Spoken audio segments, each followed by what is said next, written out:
macam-macam. Itu kita kadang doanya ya begitu. Ya, memang itu orangnya begini, orangnya begini. Tapi ketika musibah itu datang kepada kita, bubar kita itu. Ya. Contoh-contoh yang kemarin sempat viral, ada ustadz di Bandung, pernah dengar ya? Itu orang sedunia itu pada doanya itu yang jelek semua. Itu gimana ustadz kok bla bla bla bla bla macam-macam.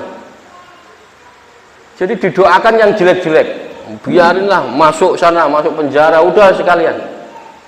Karena sampean belum pernah diuji Allah seperti itu. Coba itu ujian itu datang kepada sampean. Maka kita ini jangan suka mendoakan orang yang jelek-jelek. Loh iya, ketika ustadz melakukan itu, terus orang menjustis semua. Oh itu anak ustadz kok gini. Iya apa enggak? Karena ujian itu belum datang kepada sampean, coba datang kepada sampean. Kira-kira bagaimana? Maka kita itu sudah enggak usah ngurusin urusan orang, fokus saja sama kita. Loh iya, sampean ada anaknya orang, diuji anaknya orang itu pakai narkoba, kena narkoba, itu sampean ngomong seenaknya, oh udahlah biarin. Tapi kalau ujian itu datang kepada kita, anak kita yang pakai narkoba, ayo bagaimana coba? Pasti berbeda. Ya Allah, ini semoga ini sembuh, semoga ini pasti begitu. Tapi ketika terjadi kepada anaknya orang, enggak begitu. Paham ya? Nah ini kita itu enggak fair ya. Ini namanya tidak fair. Nah ujian itu bisa terjadi enggak sama kita? Bisa, sangat bisa. Sangat bisa. Loh iya. Sekarang gini, faktanya ini fakta. Anaknya orang-orang yang punya fulus, yang punya duit itu, ujiannya itu pada rata-rata narkoba. Kalau yang anaknya yang orang miskin itu malah nggak kena, mau beli nggak, harganya mahal. Gitu loh. Nah maka kita itu mestinya bersyukur, ya. Nah, kita itu sering begitu. Ketika ujian itu jatuh kepada orang lain, kita ngomong seenaknya. Nah, seumpama dibalik, kalau ujian itu datang kepada kita, terus gimana? Nah, contohnya begitu.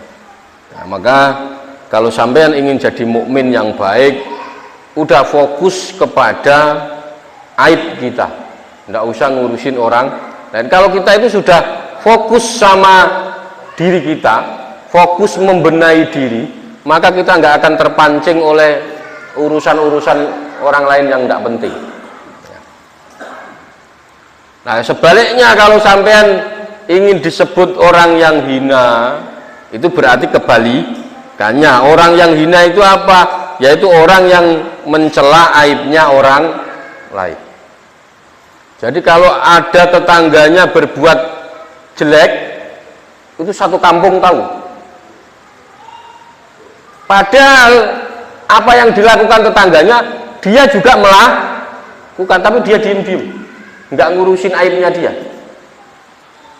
Kita itu masih bersyukur karena apa?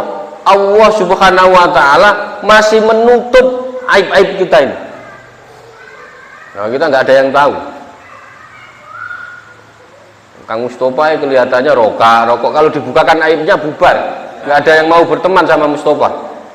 Loh iya, kalau dibukakan aibnya satu-satu, maka kita masing-masing ini punya aib. Lah Allah masih menutup aib kita. Nah, maka jangan suka ngerecokin aibnya orang lain. Sudah fokus saja pada aib kita masing-masing. Kita punya salah, ya udah benerin. Maka saya sering katakan, tujuannya ngaji itu apa sih ngaji? Tujuannya ngaji itu adalah untuk mengetahui kesalahan diri.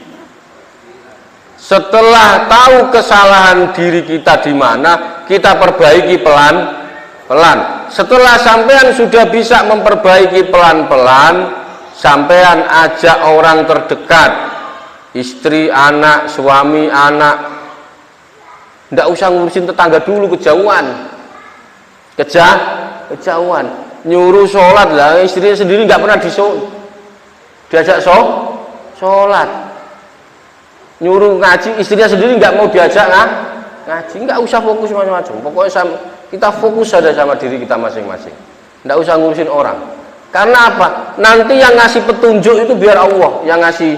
Kita hanya, posisi kita itu hanya sampean datang ke masjid ngaji, sampean datang ke musola, ke masjid sholat, itu aja. Nanti tetangga-tetangga pasti tahu, oh sholat, nggak mungkin datang ke masjid ngambil speaker, kan nggak mungkin. Ya mang ya, mau datang ke masjid kan pasti sholat atau